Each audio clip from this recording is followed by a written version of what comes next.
Good afternoon. I'm Shawnee Au, and this is One News Now. The IATF has put Iloilo Province as well as the cities of Iloilo, Cagayan de Oro, and Gingoog under ECQ as COVID-19 cases continue to rise. Palace spokesman Harry Roque said the reclassified quarantine statuses will be in place until July 31. The IATF also announced that the GCQ with heightened restriction status in Antique has been extended until the end of July. Meanwhile, the rest of Misamis Oriental has been escalated to GCQ with heightened restriction status from the previous modified GCQ. Residents and businesses in Metro Manila may expect changes in restrictions after the capital shifted to regular GCQ. For the latest, we have Dale De Vera joining us live from Iloilo City. Hi, Dale. What can we expect from establishments now that restrictions have been eased further? Sean, restaurants in Metro Manila, for one, may now have more room for indoor dining customers. Trade Secretary Ramon Lopez said food establishments may now operate at 50% capacity for indoor dining. Previously under GCQ with some restrictions, businesses are limited to 40% capacity only. Lopez added that those with safety seal may operate at up to 60% capacity as an incentive. He noted, however, that while many restaurants already have a number of fully vaccinated crew, many customers have yet to get their jobs, so the DTI is planning to provide another 10% capacity. This will be for those businesses who have fully vaccinated crew, raising the volume to 70%. But the Hotel and Restaurant Association said they should be allowed to operate at full capacity. HRA President Eric Yap explained that this would not mean full house, as many are still not allowed to go out. Sean, for now, Secretary Lopez is nowhere near in pushing for a modified GCQ status in Metro Manila. He explains that they have yet to look at several factors, including especially the presence of the Delta variant. Sean? That's right. Thank you so much for that update and stay safe. That was Dale De Vera joining us live from Mandaluyong. And health authorities have confirmed 16 new cases of the Delta COVID-19 variant here in the Philippines, raising the tally to 35. At least 5 of the new infections are from returning overseas Filipinos, or ROFs, while clustering has been recorded in Regions 6 and 10. These also include the country's first 11 local cases of the Delta variant. However, officials noted that they've already recovered. Delta is believed to be the most transmissible among the new variants and is seen as a driver of the surges in India and Indonesia. But despite the detection of local cases in the Philippines, authorities cannot determine just yet the level of transmission. Sa ngayon, ang masasabi natin, meron na tayong local cases. It is sporadic in some of the areas. Meron tayong clustering doon po sa ibang mga rehiyon. Pero ito po ay pinag-aaralan. Ini-investigate pa natin kung may linkage ba sila sa isa't isa. And in other news, fishermen in the West Philippine Sea have revealed to foreign journalists that they do continue to experience harassment by China in our own waters. However, the palace has dismissed these claims.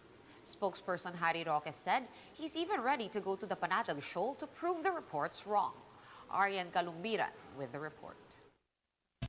It has been 5 years since the Philippines won its historic case against China over the West Philippine Sea. But for fishermen from Barangay Cato of Infanta, Pangasinan, not much has changed since then. Fisher folks say they still feel unfree to do their operations at the Scarborough or Panatag Shoal. It was in July 6 when news agency Reuters interviewed the group of Christopher De Vera just moments after he went on a fishing trip. De Vera narrated that ever since the Chinese Coast Guard was stationed in the area in 2013, Filipino fishermen have become afraid to go to their usual fishing grounds. Hindi pa pinakalaman ng China yan, grabe talaga. Yung hindi ka abutin na 1 linggo dyan, yung 4 na tonelada, 5 tonelada, hindi ka abutin 1 linggo dyan. Wala na, kahirapan na. Banya-banyera, minsan timpa na lang. Randy Megu is part of Christopher's team. For Randy, the government is not doing enough to protect Filipino fishermen. He also believes that the Philippines' arbitral win against China did virtually nothing to improve their situation. Nanalo nga tayo pero ang problema dito, bakit hindi naman inaasikaso ng gobyerno po natin? Dapat nga po sana ito, dahil nanalo naman po tayo, dapat sana sila po yung nagbabantay. Yung mga Navy po tulad po ng sinabi ni Sir Chris, mga Navy po isara dapat natin, tsaka yung mga Coast Guard po natin dapat ang nandoon, hindi yung Coast Guard po ng China. Randy also claimed that until now, Filipino fishermen experience harassment by the Chinese Coast Guard. Talaga natakot talaga kami, sir, kasi yun nga, minsan hinahabol kami ng rubber boat. Tinataboy kami palabas.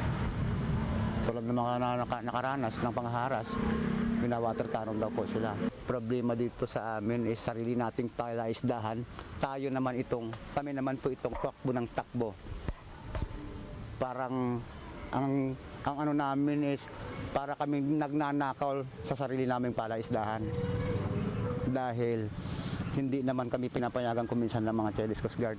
Randy fears that fishermen will soon lose their livelihood, not just those in their area, but also others who heavily rely on the waters of the West Philippine Sea for their daily catch. This July 11, the British Broadcasting Corporation, or BBC, released a report called Our World, the Battle for the South China Sea. This report tackled the harassment experienced by Filipino fishermen from Masinloc and Bolinao every time they fish at the Panatag Shoal.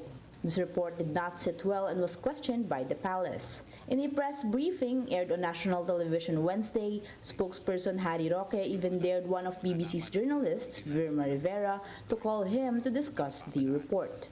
Mayors from Masinloc and Bolinao even made a virtual attendance during the briefings to deny the claims of fishermen interviewed by BBC.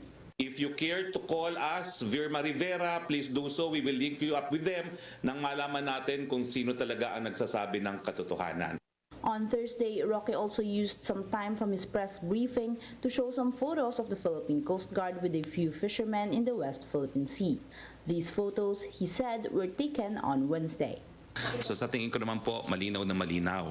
Nakapangingisda po ang ating mga kababayan at nandun po ang Philippine Coast Guard kung merong abirya sa ating mga kababayan. Afterwards, Roque announced that he himself will go to the Panatag Shoal and the Kalayaan Islands in Palawan to see for himself the situation of fishermen. Matagal ko na pong gusto makarating dyan. Bago matapos ang termino ni Presidente, sana magkaroon po ng katuparan. Pero pupunta po ako dyan dahil gusto kong pumunta, hindi dahil meron pong paghahamon ng kahit sino. Arian Kalumbiran, We Are One News. And here are other stories we're keeping our eyes on. State Weather Bureau Pag-asa says that the low-pressure area, or LPA, found or spotted east of northern Luzon has developed into Tropical Depression Fabian. Pag-asa will start issuing weather bulletins on TD Fabian at 5 p.m. this afternoon. And 1.1 million more doses of AstraZeneca vaccines arrived in the country earlier today. The shots are part of the 17 million vaccine doses procured by 500 private companies. Presidential Advisor for Entrepreneurship, Joey Concepcion, said that a portion of the jabs will be donated to LGUs that supported the private sector while waiting for supplies. And the Eiffel Tower in Paris is set to reopen to tourists after being closed for 9 months, the longest since World War II. However, the daily capacity will be limited to 13,000 people, or about half of the normal level. Visitors will be required to show proof of COVID-19 vaccination or negative test results starting next week. For more updates, visit News 5, The Philippine Star, and Business World online. Visit our website, news.ph, for more in-depth analysis. You can also catch One News on the Signal Play app. Register for a free account at www.signalplay.com and stream One News live anytime, anywhere. Masks on, wash hands, and stay safe, Philippines. I'm Sean Yao. We are One News.